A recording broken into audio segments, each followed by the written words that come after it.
The Eastern Sierra News brought to you by T-Bar Social Club, June Lake's newest gathering place, offering June pie, New York-style pizza, and year-round entertainment in a warm, welcoming atmosphere. See you in the loop. Well, at last report, fire crews still suppressing the Taboose fire. The Taboose fire started yesterday evening, Wednesday evening, last estimate about 125 acres.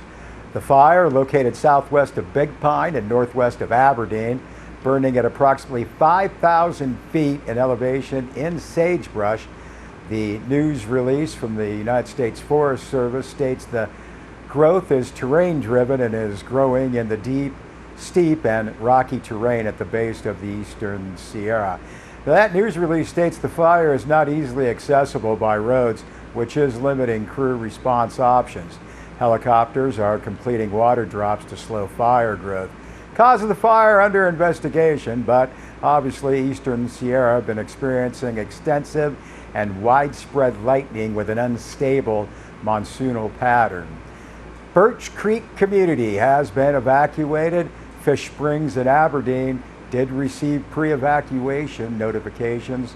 Taboose Campground and Tinnemaha Creek Campground are evacuated and being used by the fire crews for the response. Now, this is an interagency response that includes the USFS, BLM, CAL FIRE, Inyo County Sheriff's Office, Bishop and Big Pine Fire Departments. At last report, about 80 personnel on the Taboose fire. This includes an interagency hotshot crew, numerous engines, 2 helicopters, and additional resources have been ordered and are en route.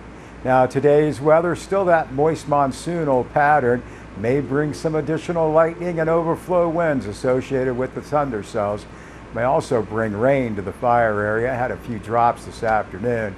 Visitors to the Eastern Sierra, you're advised to avoid the fire area for your safety and to aid in a safe fire response. Well, Deb Murphy filed this report for Sierra Wave Media. Tesla wants to put 12 recharging stations in downtown Bishop. Ben Prume made the pitch to the Bishop City Council at its late August meeting. The site is in an existing parking lot, 151 South Warren Street. Prume pointed out the location and the 30 to 60 minute recharge time would give Tesla owners an opportunity to hit nearby shops, restaurants, while their car is being rebooted. Now, the site is south of Devon's Flower Patch and west of the parking lot behind La Casita.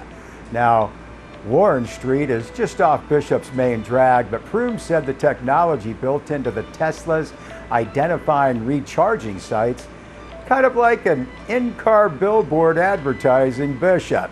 Now, the agenda item was just a presentation, not a voting item, but Bishop City Council members seem more open to the idea than the 2014 Bishop City Council that turned down a similar proposal. Tesla currently has charging stations in Lone Pine and Mammoth Lakes, total of 670 charging stations, 350,000 vehicles on the road as of 2018, and according to Prume, the vehicles get 370 miles on a full charge. Prume told the Bishop City Council that the Mammoth station averages 900 charges a month. Lone Pine station, with 6 charges currently, averages 600. Now, the proposed agreement would start at 5 years with a 10-year extension. Tesla would maintain or replant the existing trees around the perimeter of the lot and install lighting.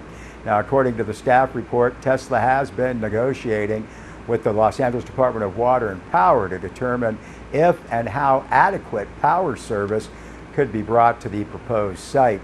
Now, the one concern was the perception over fewer parking spaces in the downtown corridor. The Tesla installation would take the equivalent of 4 spaces from the existing lot for charging equipment. And while the 12 Tesla parking spaces are not restricted to recharging Teslas, conventional vehicle owners may assume those spaces are off limits. Now, to mitigate that perception, Tesla's proposal included the creation of 3 new spaces next to the public workshop in an area not currently used for parking. Tesla would also restripe spaces once restricted for buses when Greyhound had a station at the location. Now, the report also goes on to explain aerial photographs between 2006 and 2017 showed an average of 48 spaces occupied in the area, where there are approximately 124 spaces available. Now, according to Bishop City Council planner Elaine Kabala, the next step, the formal agreement between Tesla and the city, will be brought back to the council once the details are finalized. Tesla will go through the building permit process. According to Prume, installation of the recharging equipment and other work would take about 6 to 8 months. Thank Deb Murphy for that story. Now, thanks to the Los Angeles Department of Water and Power and grant funding to High Sierra Energy Foundation, Bishop residents will be able to get firsthand weather information from barometric pressure to humidity to evaporation/transpiration, and more, all helpful information for lawn and garden watering and fun facts for weather geeks. LADWP's Community Partnership Outreach Grants Program focuses on energy and water conservation projects over the last 7 years.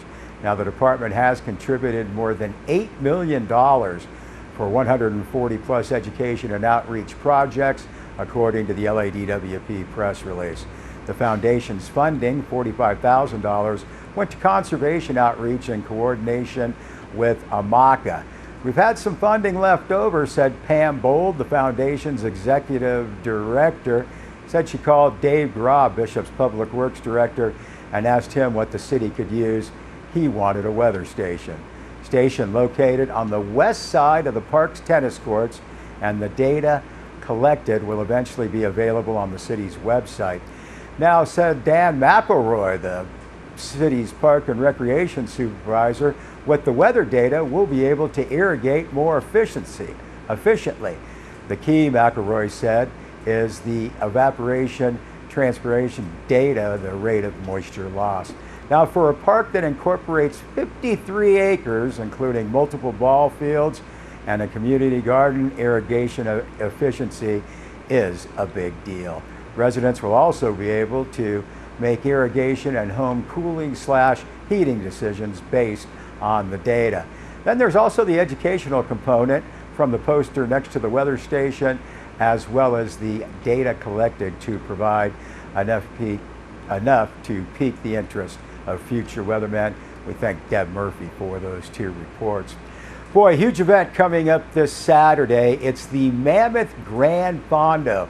Now, this will result in some traffic advisories and closures.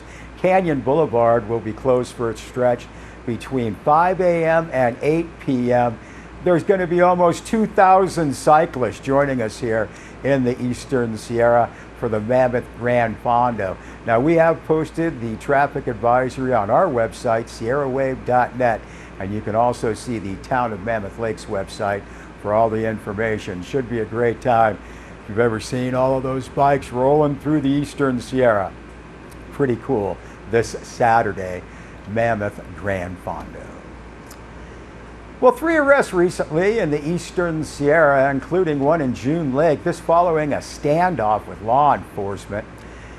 Press release from the Mono County Sheriff's Office states that on August 31st, shortly before 5 p.m., Mono County Sheriff's deputies responded to a report of a burglary at Ernie's Tackle Shop in June Lake. It was reported that the suspect, Jeffrey Ross, had taken a shotgun from the store and was now inside his adjacent apartment. Ross was alone in his apartment and was hostile toward responding law enforcement officers. Now, deputies heard a muffled shot from inside Ross's apartment and later determined that Ross fired one round into the ceiling. Sierra Wave T-shirt shop, no relation, is directly above the apartment and was occupied at the time. Now, with the assistance of the CHP, Mono Sheriff's personnel contained the area and evacuated nearby residents and businesses. Now, the news release states, based on Ross's hostile demeanor, possession and use of a weapon, and his threatening statements, the Inyo Mono Special Enforcement Detail responded to the scene. After prolonged negotiations, Jeffrey Ross still refused to exit his apartment At approximately 11:30 that night, SED made a forcible entry into the residence and took Ross into custody. And the news release states that although force was necessary to take him into custody, Ross was not significantly injured in the process. He was booked in the Mono County Jail in Bridgeport on several charges, most serious of which assault with a deadly weapon, shooting into an inhabited dwelling, and prohibited person in possession of a firearm. Mono Sheriff's Department thanks a lot of responding agencies bringing this volatile situation to a safe resolution. CHP, June Lake Fire Department, Mono County Emergency Medical Services, and the Inyo Mono Special Enforcement Detail. That's comprised of members from the Inyo County Sheriff's Office, Bishop Police Department, and Mono County Sheriff's Office. And back on August 29th at approximately 11:30 a.m., the Bishop Police Department received a defrauding an innkeeper call from a local motel. The caller reported two people had stayed in a room that was not rented to them, and when confronted, the two fled. Bishop Police Department officers responded and located 23-year-old Lorena Holdaway from Standish, but with ties to Mono County, and her 27-year-old boyfriend, Andrew Villarreal from Oxnard. Now, that field investigation soon revealed that Holdaway had both felony and misdemeanor warrants, plus was in possession of a blueprint of a key. Villarreal was found to be in possession of a piece of metal that had been crafted to resemble a key, and it matched the pattern of the blueprint confiscated from Holdaway. BPD officers arrested the couple, began canvassing the area. A stolen vehicle out of Oxnard was linked to the couple. The investigation expanded as another stolen vehicle was recovered. This one having been stolen on August 25th from the Vons parking lot in Bishop. That vehicle theft also linked to the couple. At the Bishop Police Department, both vehicles were inventoried, processed for evidence, and items within the vehicle were linked to property recently reported stolen in Bishop. Other items seized appear to have been stolen from other areas. BPD is working toward linking those crimes as well. Lorena Holiday transported to the Inyo County Jail in Independence. Charges related to possession of stolen property warrants, possession of burglary tools, and defrauding an innkeeper, and more charges may follow.